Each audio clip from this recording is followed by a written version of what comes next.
Hey everyone, welcome into tonight's chat, where tonight's topic is on the civil rights movement beyond just the cause of African Americans, which we've so heavily focused on over the past couple of days in class, ranging from desegregation to comparing and contrasting Martin Luther King and Malcolm X, and then of course as we ended class today with Team Trivia on the Great Society.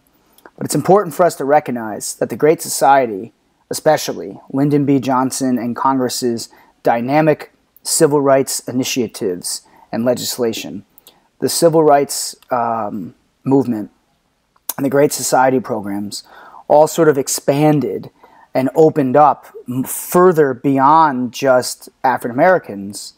And this included groups that we're going to be talking about here momentarily. But just a quick word on the Great Society programs.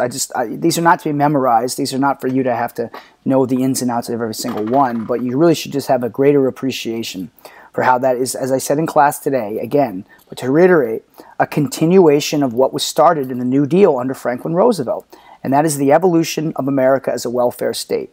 That needs to be reinforced throughout the process here. And understand that in the 1960s, that was the United States government's direct response to the tumultuous nature of everything that had been going on in the civil rights movement. But the point of this evening's video is to include other groups in the civil rights movement. And I'm going to start with a group that we've targeted and looked at very closely all year, and that is women. The women's rights movement really took on a tremendous role in civil rights in the 1960s and into the 1970s. And I want to pinpoint a couple different groups to go over. First of all, just as a reminder, we talked about after World War II, there was a greater expectation of women's rights for women because of their role in contributing to the war effort. And that's a pattern, right? That's a pattern that we saw at the beginning of the 20th century with World War I, the expectation that women were becoming more involved in civil rights and whatnot after World War I. But here in the 1960s and 1970s, the women's rights movement is ultimately bolstered by a pivotal book known as The Feminine Mystique. The Feminine Mystique, that was written by a woman, Betty Friedan. Betty Friedan's The Feminine Mystique offered American women a great deal of thought into their role in American societies. It was a provocative book, one that really captured people's imaginations. And Betty Friedan's book really spoke a lot to women living in the 1960s who were struggling with their roles in society. Friedan challenged women to do more and to get more active and to step out of the household and become more self-aware.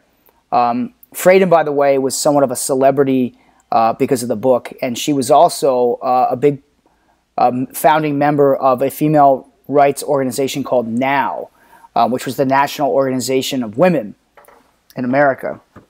And Betty Friedan's book really lit a fire under the women's rights movement in the 1960s. Eventually, Betty Friedan's book, The Feminine Mystique, it launched itself, it helped launch, I should say, a really important movement to not just get women's rights out there publicly, but Friedan also put pressure on Congress to develop an Equal Rights Amendment to the Constitution, or what was commonly known as ERA, Equal Rights Amendment.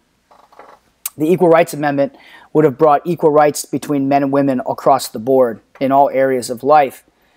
And so Friedan was pushing very hard for this Equal Rights Amendment.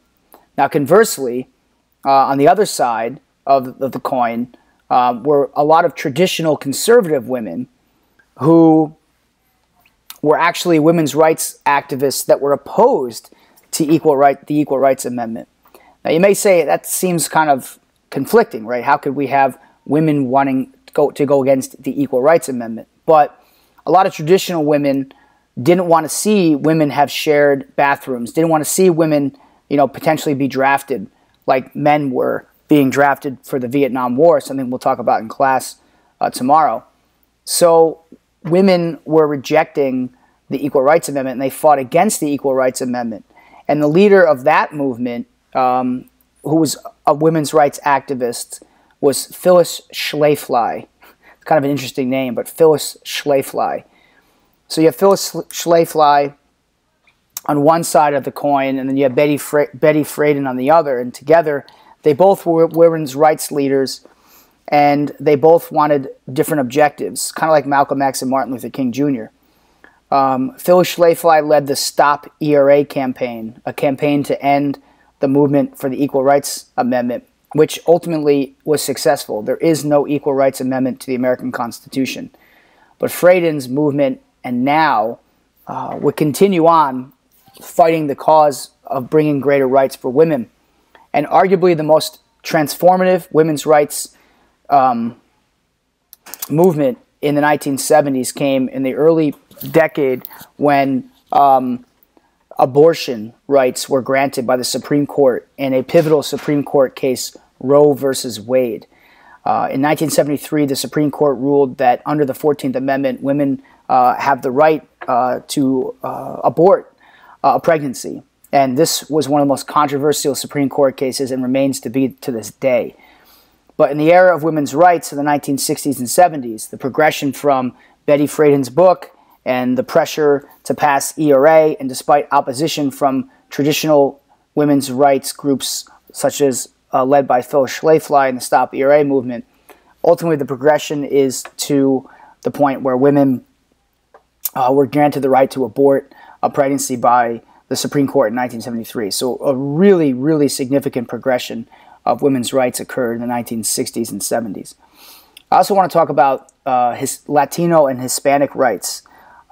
We haven't focused as much on this lately, but we talked a great deal about the rights of Mexicans after the Mexican-American War, when so many were sort of folded into the United States after the Mexican army lost the Mexican-American War, and the Treaty of Guadalupe Hidalgo provided for citizenship of many Mexican Americans.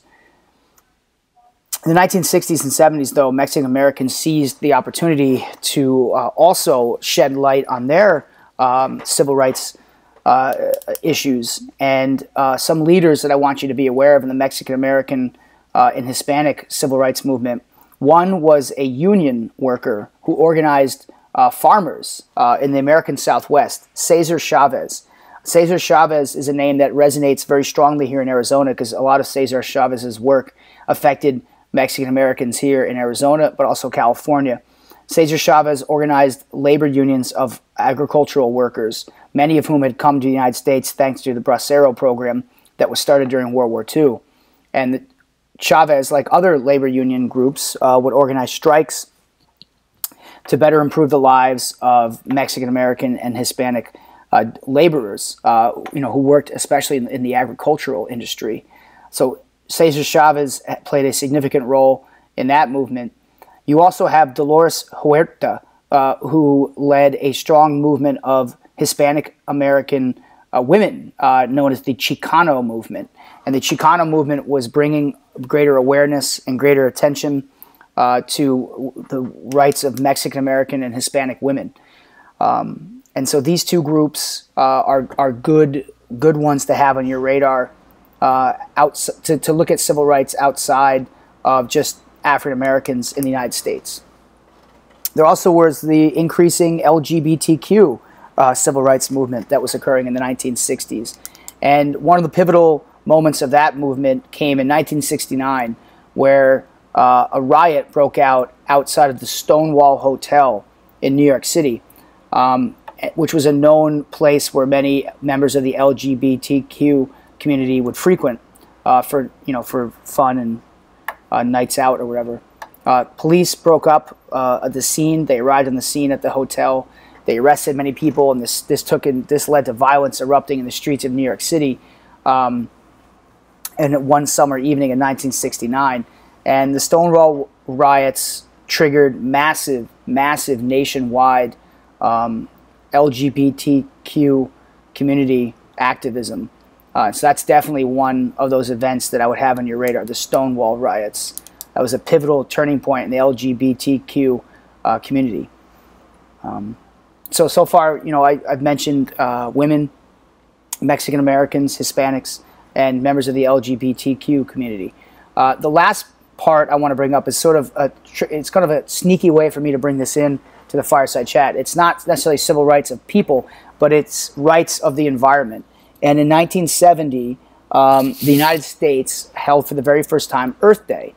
And that's significant because there was greater environmental awareness than ever before in American history, the 1960s and 70s. And much of that was due to another important book that came out of the 1960s. Whereas Betty Friedan had The Feminine Mystique for Women's Rights, Rachel Carson wrote Silent Spring, which was a book about environmental disasters, especially using pesticides, the use of pesticides, and how that was not only debilitating the environment, but it was also harming people. Rachel Carson's book ignited a massive response of people to the environmental movement in the 1960s that would eventually spawn the creation of the Environmental Protection Agency, but also our very first Earth Day. As the United States headed into the 1970s, new forms of energy, including nuclear energy sources, were being developed. And there was a tremendous fear in the Cold War, as we talked about with the Cold War, the fear of the nuclear bomb, the atomic weapon, but there was also fear of failure of a nuclear reactor. And so there was a great sense of environmental concern, people had about all these power plants that were being built, and this kind of spun into greater environmental awareness within the 1960s and 1970s. And so while, again, the environment doesn't have civil rights, and I'm fully aware of that, it's important to kind of lump this in because this is just an era of tremendous activism. And that's the one word that I would always look to throw into the 1960s. And again, we'll get a taste of that tomorrow with the Vietnam War. Lots of activism, lots of people were seeking to get involved in protesting and standing up for rights. It wasn't just African Americans, and that's kind of the general theme and consensus for today. So I'll leave you with that thought. We're hitting the Vietnam War tomorrow. So like I said, this is not going to be covered in class. So it's really important that you guys take good notes tonight. There will be questions on this tomorrow, on the test on Thursday for sure. So I'll leave you guys with that thought. Take care, everybody. Remember, as always, the past shapes the future. Have a good night.